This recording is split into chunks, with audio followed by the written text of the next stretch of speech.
आप सब लोगों का ARS न्यूज़ में खुश आमदीद। अगर आपने अभी तक हमारा चैनल सब्सक्राइब नहीं किया तो सब्सक्राइब कर लीजिए।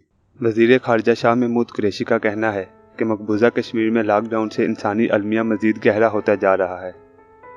मकबूजा कश्मीर में गासिब भारतीय फ़ौज की जानिब से कर्फ्यू को 2 हफ्ते मुकम्मल हो गए हैं।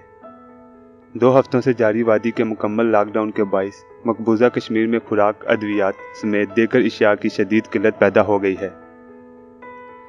वज़ीर ख़ारजा शाह महमूद कुरैशी का मकबूजा वादी के हालात से मुतल्लिक़ कहना है कि मकबूजा जम्मू कश्मीर में तमाम आबादी का लॉकडाउन काबिल मज़म्मत है और ये लॉकडाउन 2 हफ्ते से जारी है। इन्होंने मज़ीद कहा कि मकबूजा वादी में लॉकडाउन से इंसानी अलमिया मज़ीद गहरा होता जा रहा है। भारतीय इक़दाम से खित्ते और खित्ते से बाहर का अमन व इस्तेहकाम मुतासिर हुआ। याद रहे कि गासिब भारतीय फ़ौज की जानिब से मकबूजा कश्मीर में मुसलसल 14 रोज़ से मुकम्मल लॉकडाउन जारी है। वादी का पूरी दुनिया से मवासलाती राब्ता मुनक़ता है। वादी में इंटरनेट, टेलीफोन और मोबाइल फ़ोन सर्विस भी मुकम्मल तौर पर बंद है।